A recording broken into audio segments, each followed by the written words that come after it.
गति हो। त्यही पारदर्शितामा उभिएर म तपाईहरुलाई केही तिता मीठा कुरा बताउन गइरहेको छु। सबै मीठा कुरा गर्न पनि सकिदैन, सधैँ तितो कुरो गरेर पनि हुँदैन। तर आज तिता र मीठा कुरा गरौं। म छोटो धेरै लामो सम्बोधन गर्दिन। पहिलो कुरा त प्रशस्त पानी पिउनु होला यो र कहीँ जाँदाखेरि लामो समयसम्म शौचालय जान नरोक्नु होला। म चाहिँ एउटा युरिन इन्फेक्सनबाट चाहिँ ग्रसित भएँ भर्खरै। पानी कम पिउने, चुनावी दौडमा चाहिँ टोयलेट जानु पर्ला भनेर रोक्ने क्रियाकलापले गर्दा मलाई अलिकति स्वास्थ्यमा अलिकति हैन अलि बढी नै असर गरेको थियो। तर अब अहिले म त्यसबाट बाहिर निस्किने क्रममा छु। चुनावी क्रममा दौडिनु भएका साथीहरूको अनुहार हेरिरहेको छु। सबैको खटाई तपाईहरुको अनुहारले देखाएको छ। तर तपाईहरुको अनुहार सधैँ यस्तै हुनुपर्छ। जनतासँग सधैँ भिजेको, असिन पसिन भएको, जनतासँग सधैँ गाँसिएको। नेतृत्व र जनताको बीचमा एउटा ठूलो पर्खाल छ। कयौं नेताहरूसँग जनता नजिक हुनै चाहँदैनन्, किन उनीहरूलाई यो आफ्नो मान्छे हो भन्ने नै लाग्दैन। आज घर घरमा नमस्कार गरेर हामी पुगेका छौं, भोलि तिनले गरेको नमस्कार पनि नफर्काउने ठाउँमा तपाईँ हामी पुग्न सक्छौं। होशियार त्यो होइन। त्यस्तो नेतृत्व जनताले खोजेका होइनन्। आज तपाईहरुले खुशियाली मनाउनु भएको छ। तपाईहरुको निधारको अबिर पनि कतिको त नुहाउँदा नुहाउँदा पनि गएको छैन, कतिपय अझै पनि अबिर माला लगाइरहनु भएको छ। हो, त्यस्तै सेलिब्रेसन नेपाली जनताले अबको 5 वर्ष प्रत्येक दिन गर्न सक्ने गरी काम गर्नुपर्छ।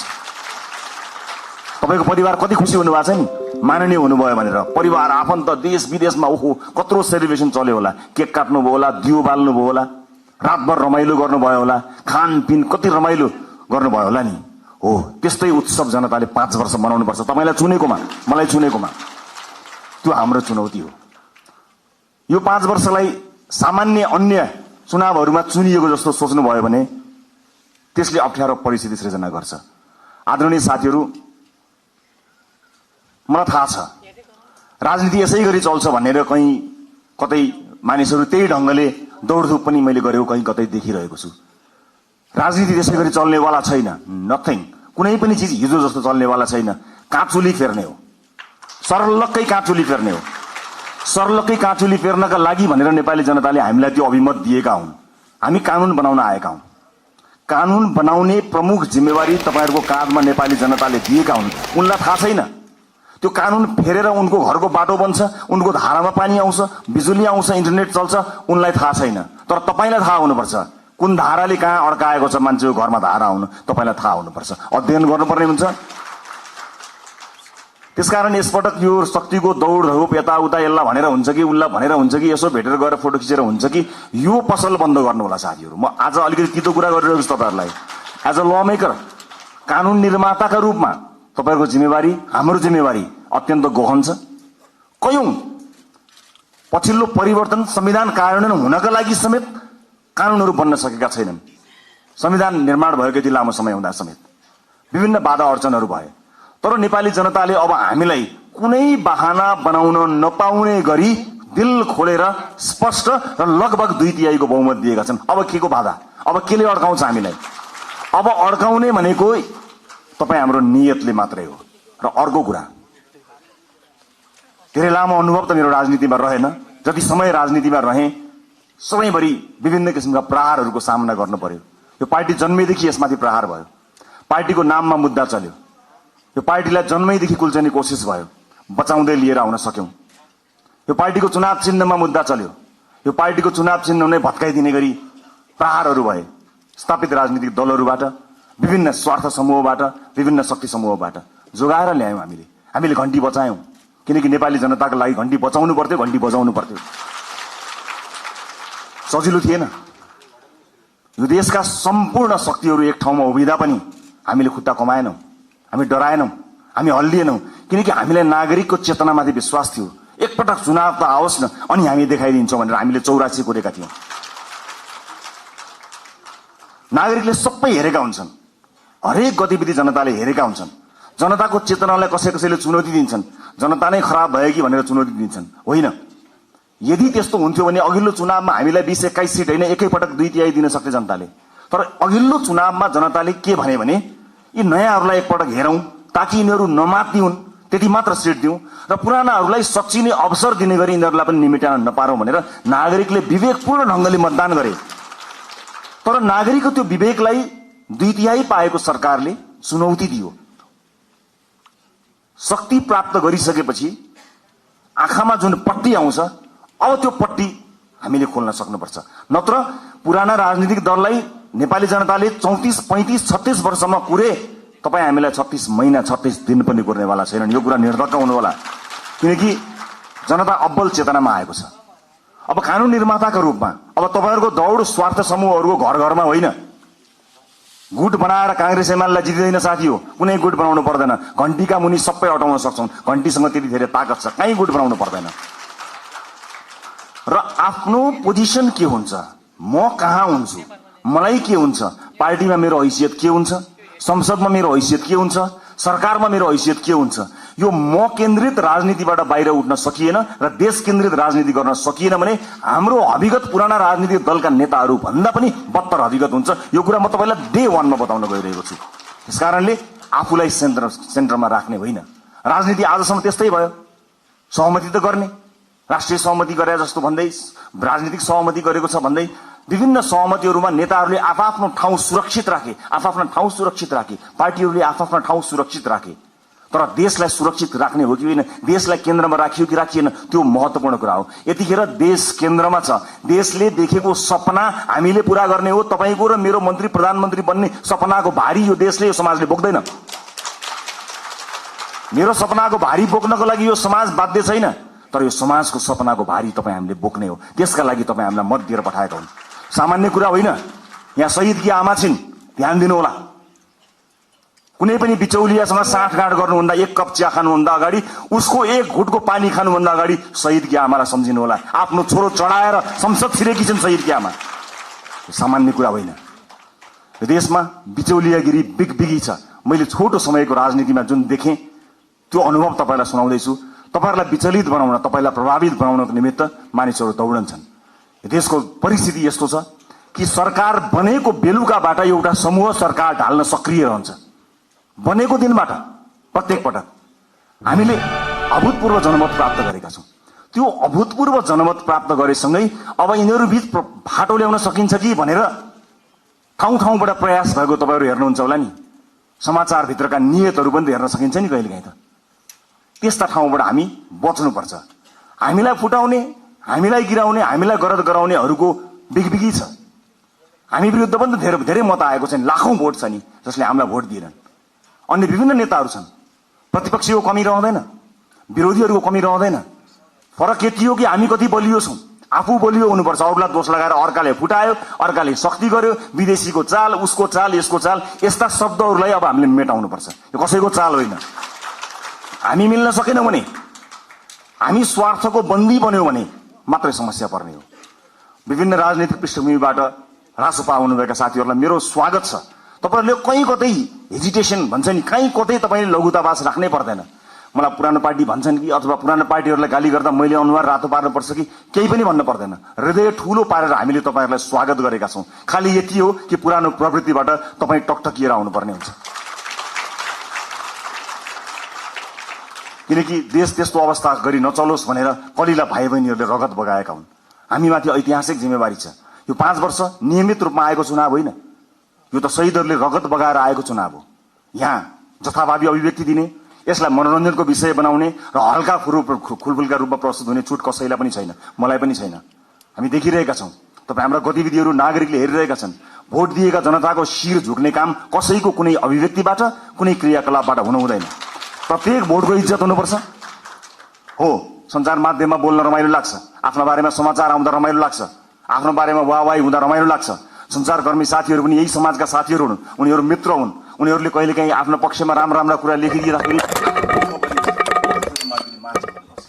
तपाईले दिने अभिव्यक्तिले वैदेशिक सम्बन्धमा के प्रभाव पारेको छ त्यो कुरा याद नगरिकन तपाईले त्यस्ता किसिमका हल्का फुल्का अभिव्यक्ति दिनुभयो भने देशलाई दीर्घकालीन रूपमा असर गर्न सक्छ। अब तपाईँ हिजोको मान्छे होइन, अब जिम्मेवार सांसद हो, जिम्मेवार राजनीतिकर्मी हो, जिम्मेवार प्रतिनिधि सभाको सदस्य हो।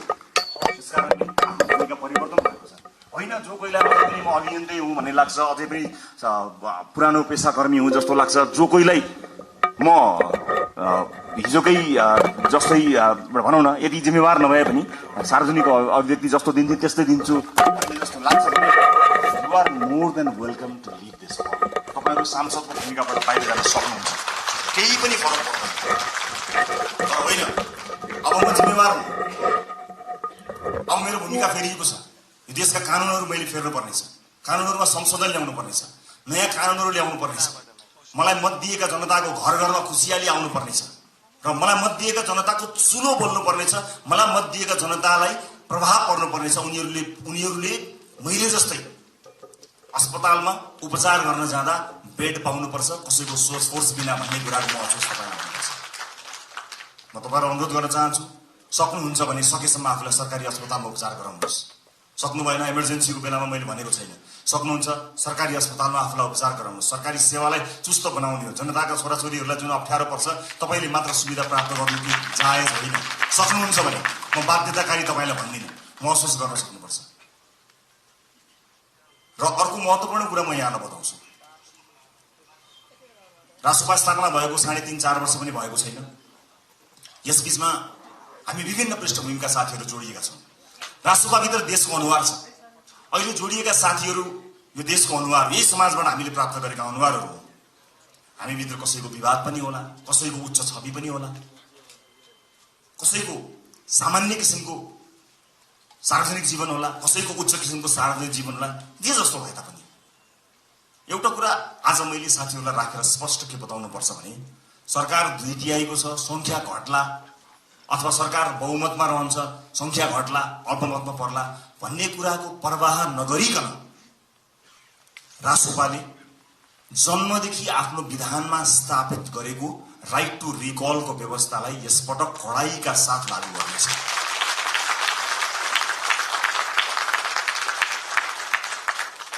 एउटा स्वतन्त्रता हुन्छ, एउटा अनुशासन हुन्छ, एउटा फ्रिडम र एउटा डिसिप्लिन। यस बीचको पातलो एउटा रेखा छ साथीहरू, त्यो रेखालाई हामीले ध्यान दिनुपर्ने हुन्छ। तपाईँहरूको स्वतन्त्रता हनन गर्ने पार्टीको कुनै पनि उद्देश्य छैन। पार्टी सभापतिका रूपमा मेरो कुनै पनि आपत्ति छैन, तपाईँ स्वतन्त्रताको सदुपयोग गर्नुहोस्, तर अनुशासित भएर। अनुशासनका लागि पार्टीले आफूलाई स्थापित गराउँछ। पार्टीले अनुशासनका विषयमा तपाईँहरूलाई कडाइका साथ पालना गराउनेछ। किनभने परिवार ठुलो भएको छ, अनुशासित हुन सकेनौँ भने त्यसले अर्कै किसिमको एउटा अराजकता सृजना गर्छ। अराजकतालाई हामी कदापि स्वीकार गर्न सक्दैनौँ। यसै पनि विभिन्न किसिमका अराजकताबाट समाज आक्रान्त भएको यो अवस्थामा हामीले अत्यन्त अनुशासित हुनुपर्नेछ। म अघि पछि भन्दा आज अलिकति फरक चुनिएको छु होला, तपाईँले त्यो महसुस गर्नुभएको छ होला। अलिअलि कडाइका कुराहरू गर्यो, अलिअलि कारबाहीका कुराहरू गर्यो, यसले राइट टु रिकलको कुराकानी गर्यो, अलिक खबरदारी गरे जस्तो गर्यो भन्ने कुरा तपाईँलाई लागेको होला। लाग्नुपर्छ तपाईँलाई, किनकि जुन आशा र अपेक्षाका साथ नेपाली जनताले भोट खन्याएर दिएका छन् नि, त्यो ठुलो जिम्मेवारीको महसुस तपाईँलाई प्रत्येक दिन हुनुपर्छ साथी हो, प्रत्येक दिन हुनुपर्छ। यो देश अहिले पनि बनेन भने कहिले पनि बन्दैन भनेर साथीहरूले भनेका छन्, हर ठाउँमा भनेका छन्। तपाईँ भोट माग्न जाँदाखेरि आमा बाहरूले रुँदै के भनेका छन् तपाईँलाई थाहा छ? बाबु यो देश बचाऊ भनेका छन्। सुन्दाखेरि यो देश बचाऊ कति सामान्य कुरा हो नि, कति गहन कुरो छ, कति गहिरो कुरो छ, कति ठुलो कुरो छ भन्नुहोस् त। यो देश बचाऊ हामी जस्ता सामान्य मान्छेको हातमा, निलो झण्डा फरफराउँदै हातमा घन्टी बोकेर हिँडेका हाम्रा हातमा, हाम्रा काँधमा देशका ज्येष्ठ नागरिकदेखि बालक बालिकाहरूलेसम्मले यो देश बचाऊ भनिरहेका छन्। यो जिम्मेवारी हो, ठुलो शक्ति हामीले प्राप्त गरेका छौँ। जति ठुलो शक्ति त्यति ठुलो जिम्मेवारी साथी हो। कृपया यो जिम्मेवारीको महसुस यहाँहरूले गर्नुहोला। म जहाँ जुन ब्याकग्राउन्डबाट आउनुभएको छ म सबैलाई स्वागत गर्न चाहन्छु। रासोपाभित्र सिङ्गो देशको अनुहार छ। यहाँ व्यापार व्यवसाय क्षेत्रका साथीहरू पनि हुनुहुन्छ, विद्यार्थी साथीहरू पनि हुनुहुन्छ, जेनजी पुस्ताका सबै साथीहरू हुनुहुन्छ, युवा साथीहरू हुनुहुन्छ, महिला साथीहरू हुनुहुन्छ, सीमान्तकृत वर्गलाई प्रतिनिधित्व गर्ने साथीहरू हुनुहुन्छ, सामाजिक अभियन्ता हुनुहुन्छ, कवि कलाकार मोडल रोल मोडल सबैजना हुनुहुन्छ, पूर्व प्रशासकदेखि लिएर सबैजना हुनुहुन्छ। यति ठुलो यो परिवारलाई समायोजन गर्नको निमित्त, यो परिवारलाई एउटै धारमा एउटै ट्र्याकमा लिएर जानको निमित्त अनुशासनको अत्यन्त ठुलो खाँचो हुन्छ। म साथीहरूलाई यति भन्न चाहन्छु, म तपाईँहरूको मिडिया प्रेजेन्स प्रति कहीँ कतै दुःख मनाउ गर्दिनँ, तर आफू अभिव्यक्त हुनुभन्दा पहिला तपाईँले पार्टी पङ्क्तिसँग सरसल्लाह गर्नुहोला। तपाईँको सानो बोलीले मतदान गर्ने अर्को मानिसको चित्त नदुखोस्। तपाईँको सानो अभिव्यक्तिले देशका महत्त्वपूर्ण सम्बन्धहरूमा आँच नपुर्याओस्। देशका कयौं गहन विषयहरू हुन्छन्, अर्थतन्त्र लगायतका विषयहरूमा तपाईँका हल्का टिप्पणीहरूले हामीप्रतिको आशा निराशामा बदलिन सक्छ। त्यसकारणले मैले एउटा अभिभावककै हिसाबले तपाईँहरूलाई सचेत गराउन खोजेको हुँ आजको यो भेटघाट कार्यक्रममा। उपस्थित सम्पूर्ण साथीहरू, रासोपा परिवार विशाल परिवार भएको छ। यो सँगसँगै नेपाली नागरिकले हामीलाई ठूलो अभिमत दिनुभएको छ। यसको जगेर्ना गर्नु तपाईँ हाम्रो कर्तव्य हो। अब संसदको सेसन चले भन्दा बाहेक तपाईहरूको भेट जनतासँग हुनुपर्नेछ। आफ्नो निर्वाचन क्षेत्रमा निरन्तर खट्नुहोला। तपाईको निर्वाचन क्षेत्रमा कुनै पनि मान्छेले दुःख पायो भने त्यसको सम्पूर्ण जिम्मेवारी तपाईको हुनेछ, किनकि तपाईलाई उसले जिताएर पठाएको हो, आफूले सुख पाउँछु भनेर पठाएको हो। तपाईलाई सुख दिन होइन, तपाईका माध्यमबाट मैले र मेरो परिवारले सुख पाउँछ होला भनेर तपाईलाई भोट दिएर पठाएको। त्यसकारणले ठूला ठूला हल या ठूला ठूला विदेशी कार्यक्रमहरूको सेमिनारमा होइन, ती गाउँ टोल बस्ती चिया चौतारोहरूमा आफ्ना सांसदहरूलाई देख्न चाहन्छु। हामी सांसद भयौं भन्दैमा त्यो सांसद भएको ब्याचले या त्यो सर्टिफिकेटले एकाएक ज्ञान दिने होइन। अध्ययनको आवश्यकता पर्छ, ज्ञानको आवश्यकता पर्छ। र अब शक्तिशाली भए भनेर आफ्नो चालचलन, आफ्नो व्यवहारै परिवर्तन गर्ने कयौं साथीहरू पनि मैले देखेको छु। त्यसमा विशेष ध्यान दिनु होला। नागरिकसँग सबै नजिक रहनु होला। चुनाव त फेरि पनि आउँछ। त्यतिखेर हामीले भनेका छौं, यसपटक हामीले इतिहास रच्ने कोसिस गरेका छौं। हामीले नागरिकसँग करार गरेका छौं। नागरिक हामीलाई भोट हाल्न तयार थिए, तर पनि हामीले अतिरिक्त प्रतिबद्धता किन गर्यौं भने हामी कमिटेड छौं। यसपटक परिवर्तन गरेरै छाड्ने हो, यसपटक काँचुली फेरेरै छाड्ने हो भनेर हामीले नागरिकसँग करार गरेका छौं। त्यो करारका अक्षर अक्षर पढ्नु होला। र तपाईहरु मध्ये कोही यही भएकै हलहरु मध्ये नै कोही न कोही मन्त्रालय सम्हाल्ने साथीहरु हुनुहुन्छ। तर कृपया मन्त्री बनाइदिनुस् भनेर या मिडिया ट्रायलमा म फलानु मन्त्री भनेर त्यस्तो चीजलाई बन्द गरिदिनु होला, किनभने अहिलेसम्म केही पनि थाहा छैन। पार्टीले क्याबिनेटमा कसलाई पठाउँछ भन्ने कुराको निर्णय आज यतिखेर तपाईसँग उभिँदासम्म हामीले गरेका छैनौं। पार्टीले सही निर्णय गर्छ, कसैलाई तपाईले भन्नु पर्दैन। हामीलाई थाहा छ, तपाईहरुको विज्ञता थाहा छ, तपाईहरुको क्षमता थाहा छ। कयौं साथीहरु देखिएको गर्नुहुन्छ, कयौं साथीहरु छेकिएको गर्नुहुन्छ। पार्टीले छेकिएका साथीलाई पनि हेरिरहेको छ।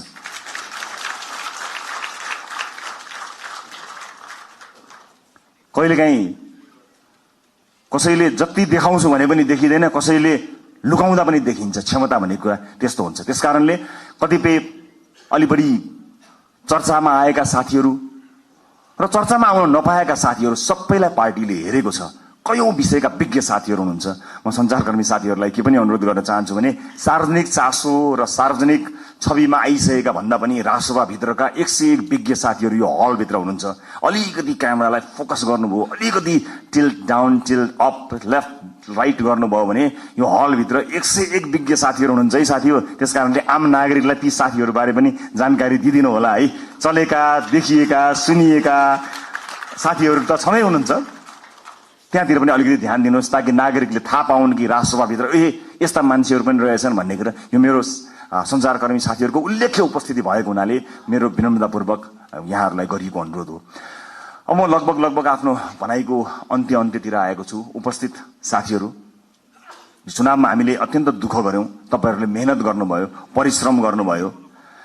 केही नयाँ साथीहरु, केही पुराना साथीहरु पनि चुनिएर आउनु भएको छ। अधिकांश धेरै सांसदका रूपमा नयाँ साथीहरु आउनु भएको छ।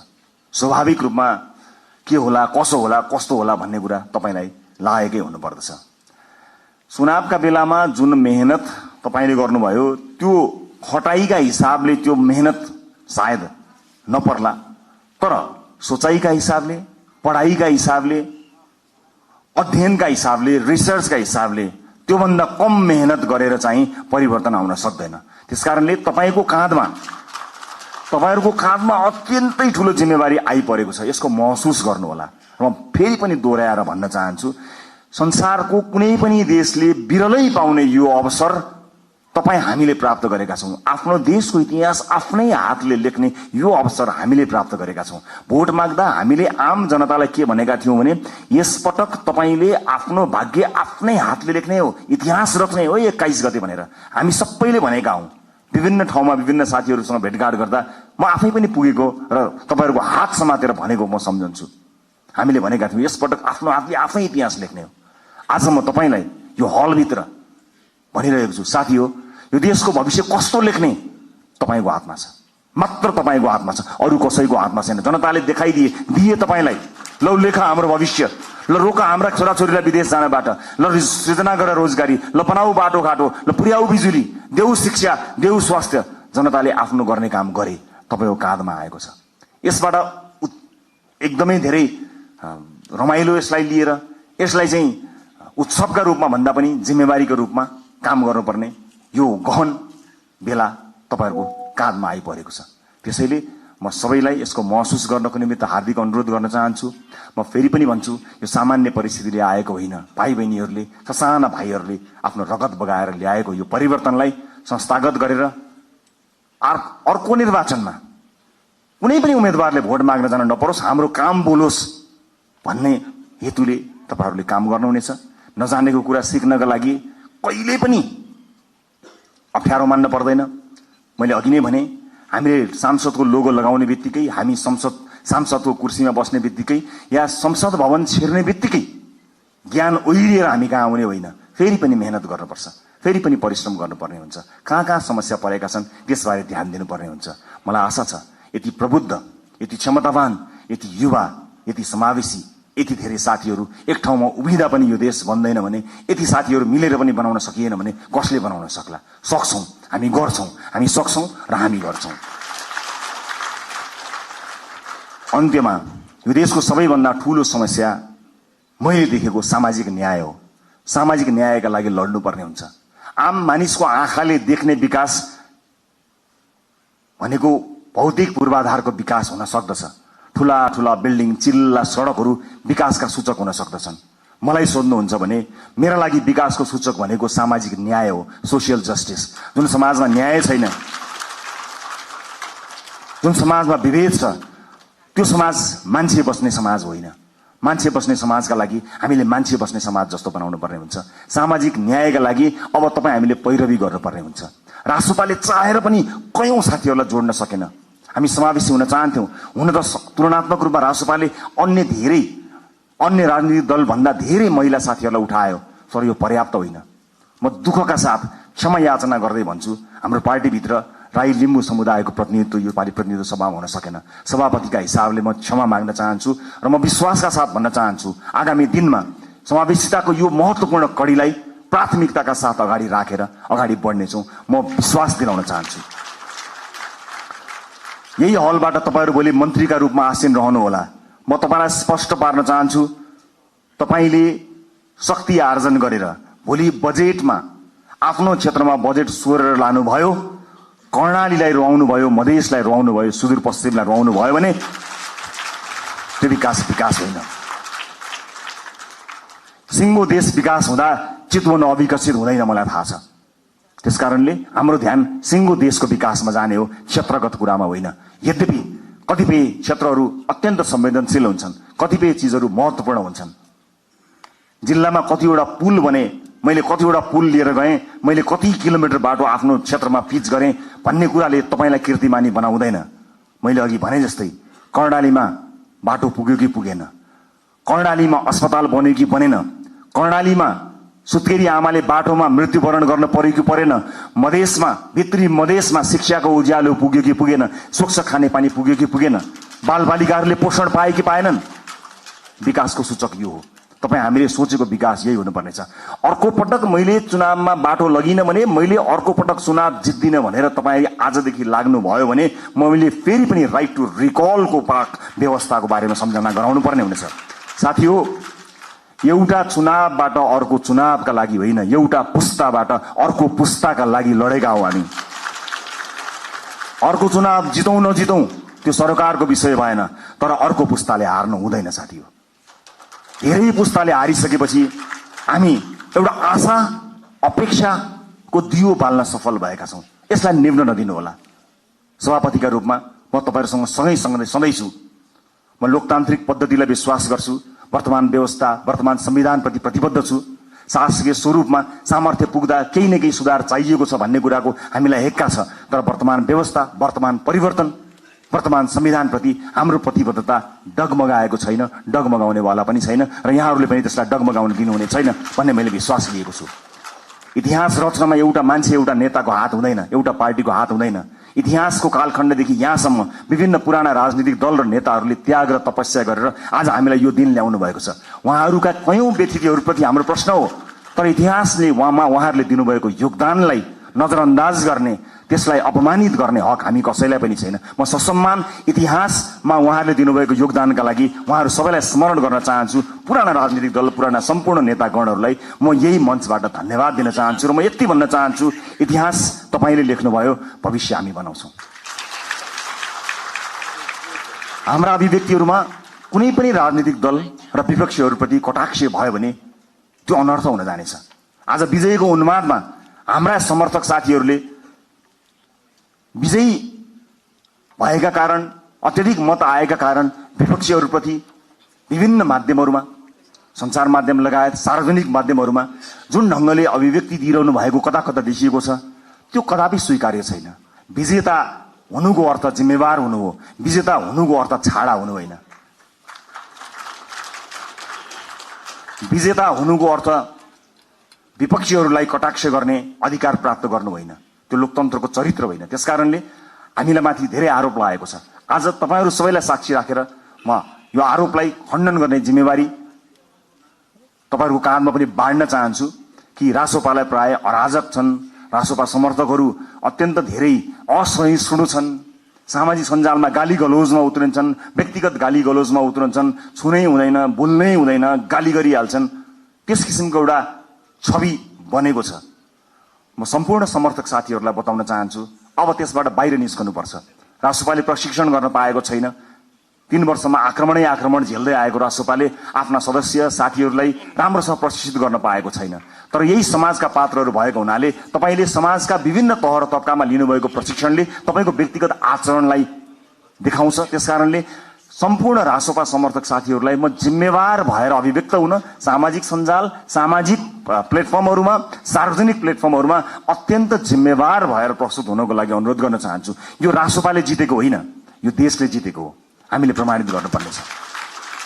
रासोपाको माध्यमबाट देशले जितोस् भनेर आम नागरिकले हामीलाई भोट दिएका हुन्। त्यसकारणले यो जित केवल रासोपा समर्थक, रासोपा भोटरको मात्र होइन, यो जित सम्पूर्ण देशको हुनुपर्नेछ। त्यसका लागि तपाई हामीले काम गर्नुपर्नेछ। अबको 5 वर्ष सहज हुनेवाला छैन। हिजोका सांसदहरूको जस्तै गतिविधि या हिजोका मन्त्रीहरूको जस्तै गतिविधि र तिनै निरन्तर त्यही चीजको निरन्तरता यो हो भन्ने जो कोहीलाई परेको छ भने कृपया त्यो होइन। अति संवेदनशील समयमा अत्यन्त धेरै मेहनत गर्नुपर्ने समयमा हामी उभिएको हुनाले फेरि पनि तपाईहरुलाई मेहनतका साथ अगाडि बढ्नको लागि म हार्दिक अनुरोध गर्न चाहन्छु। अन्त्यमा निर्वाचन जित्नका लागि पार्टीका विभिन्न तह र तबकामा रहेर काम गर्नुहुने सम्पूर्ण साथीहरूलाई म धन्यवाद दिन चाहन्छु। समानुपातिक साथीहरूलाई कतिपय मानिसहरूले तिमीहरू त समानुपातिक हौ, प्रत्यक्ष होइनौ भनेर अलिकति फरक ढंगले हेर्न खोजेको देखिन्छ। म त्यसलाई विभेद भन्छु। म त्यस्ता विभेद पार्टीभित्र नहोस् भन्ने चाहना राख्न चाहन्छु। चाहे प्रत्यक्षमा रहेका हुन्, चाहे समानुपातिकमा रहेका हुन्, सबैले आफ्नो भूमिका र जिम्मेवारी निर्वाह गरेका छन्। कतिले चुनाव जित्नका लागि भूमिका निर्वाह गरे भने अब संसदमा गएर ती साथीहरूले आफूलाई अझ बढी अब्बल प्रमाणित गर्नुहुनेछ। हरेक पेशा, व्यवसाय, क्षेत्र, लिङ्ग सबैको प्रतिनिधित्व गरेर विशाल रासोपा परिवारमा आउनुभएका तपाईँ साथीहरूलाई सुपर लास्ट एउटै कुरा के भन्छु भने हामी समय र परिस्थितिले एक ठाउँमा जोडिएका हौं। हामी यो राजनीतिक दल थिएन, हामी यहाँ गोलाकार हुने थिएनौं भने अलग किसिमका मानिसहरू थियौं। हाम्रा साथीभाइ अलग थिए, हाम्रो संगत अलग थियो, हाम्रो काम अलग थियो, हाम्रो पेशा अलग थियो। तर परिस्थितिले हामीलाई यहाँ जोडेको हो। जोडिसकेपछि एज अ टिम प्लेयर, एउटा सामूहिक खेलाडीका रूपमा तपाई हामीले काम गर्नुपर्नेछ। व्यक्तिगत रूपमा कसैको आचरण, बानी व्यवहार, स्वभाव हामीलाई मन पर्नु नपर्नु बेग्लै कुरा हो। तर यतिखेर हामीले हेर्ने भनेको देशको संविधान हो, संसदको नियमावली हो, पार्टीको विधान हो। तपाईलाई व्यक्तिगत जीवनमा जुन किताब पढ्न मन लाग्छ पढ्नुहोस्, तर हामीले पढ्ने यिनै किताबहरू हुन्। यिनै किताबभित्र हामी एकबद्ध भएर देशको संविधान मानेर, पार्टीको विधान मानेर, विभिन्न नियमावलीको अधीनमा रहेर एकै ठाउँमा एउटा टिम भएर काम गर्नुपर्नेछ। त्यसकारणले व्यक्तिगत इच्छा आकांक्षा, व्यक्तिगत लाइक डिसलाइक, व्यक्ति मन पर्ने मन नपर्ने कुराहरू गौण रहन्छन्। मैले अघि पनि भने तपाईको चाहना, तपाईको सपनाको भारी यो देशले बोक्ने होइन, वर्षौंदेखि यो देशले देखेको सपनाको भारी तपाईँ हामीले मिलेर बोक्ने हो। कयौं व्यक्तिगत जीवनमा मन नपरेका साथीहरू पनि कता कता घुम्दै फिर्दै यहीँ आएर ठोकिएका पनि हुन सक्दछौँ। यतिखेर हामीले आफ्नो विवेकको अत्यधिक प्रयोग गरेर मुलुक र जनताप्रति वफादार, इमानदार र जिम्मेवार भएर काम गर्नुपर्नेछ। म यहाँहरूको सुखद राजनीतिक भविष्यको शुभकामना अभिव्यक्त गर्न चाहन्छु। फेरि पनि निर्वाचनलाई यति ठूलो परिणाममा ल्याउनका लागि काम गर्नुहुने पार्टीका अग्रकम्तीमादेखि अन्तिम पंक्तिसँग काम गर्नुभएका सम्पूर्ण साथीहरूलाई धन्यवाद दिन चाहन्छु। मतदाता साथीहरूलाई धेरै धेरै धन्यवाद दिन चाहन्छु। यो देशका निजी क्षेत्रलाई म आश्वस्त पार्न चाहन्छु कि तपाईहरू कहीँ कतै पनि विचलित नहुनुहोला। तपाईहरूले निर्धक्कसँग काम गर्न सक्ने वातावरण हामी बनाउँछौँ। विदेशमा लगानी ल्याउनको निमित्त विदेशमा रहेका नेपाली डायस्पोराका साथीहरूलाई म यही मञ्चबाट आह्वान गर्न चाहन्छु, आउनुहोस्, मिलेर काम बनाऊ। देश निर्माणको यो महान अभियानमा तपाईहरूको साथ हामीलाई चाहिएको छ। सँगै मिलेर हामी थिति बसाल्ने संकल्प गर्न सक्छौं। अन्तर्राष्ट्रिय समुदायलाई पनि म यति भन्न चाहन्छु कि नेपाल लगानी गर्नका लागि सुरक्षित देश छ। तपाईँ र तपाईको लगानी यो देशमा सुरक्षित हुन्छ। निर्धक्क हुनुहोला, कुनै किसिमको बाधा अडचन हुने छैन। तपाईलाई कुनै अमुक नेता वा पार्टीले संरक्षण गर्दैन, तपाईलाई देशको नीतिले, हाम्रो नीतिले संरक्षण गर्नेछ। नीतिगत रूपमा तपाईँ हामी संरक्षित हुनेछौँ। देशको विश्वविद्यालयहरूले काँचुली फेर्नुपर्नेछ, उद्योग कल कारखाना चल्नुपर्ने हुनेछ, देशमा काम धन्दा निरन्तर चल्नुपर्नेछ, इम्प्लोइमेन्ट क्रिएट गर्नुपर्नेछ। यी व्यापक जिम्मेवारीहरू पूरा गर्नको निमित्त हामी सक्षम भएर काम गर्नेछौँ। मुलुक नयाँ मान्छेहरूको हातमा गयो, कहीँ अप्ठ्यारोमा पर्छ कि लोकतन्त्रको खतरामा पर्छ कि कहीँ कतै अलिकति अधिनायकवाद आउँछ कि जस्ता जुन शंका, भ्रम या आशंकाहरू कहीँ कतै भएको छ, म सबै चासो राख्ने, सरोकार राख्ने सबैलाई बताउन चाहन्छु कि मुलुक राम्रो हातमा छ। We will handle it with care. हामी यसलाई एकदमै केयरफुल्ली, यो जनताले दिएको मतलाई अत्यन्त प्रेमका साथ, अत्यन्त सौहार्दका साथ, करुणाका साथ र अत्यन्त चनाखो भएर हामी काम गर्नेछौँ। सुशासनमा नयाँ मानक स्थापना हुनेछ र मुलुकलाई आर्थिक समृद्धिको बाटोमा हामी निरन्तर लिएर जानको निमित्त अहोरात्र काम गर्नेछौँ। हस्, फेरि पनि यहाँहरूलाई यो उपस्थितिका लागि, यो विजयका लागि र यो प्रतिबद्धताका लागि धेरै धेरै धन्यवाद दिन चाहन्छु। तपाईँ हामी सबैको जय होस्। जय देश, जय घण्टी।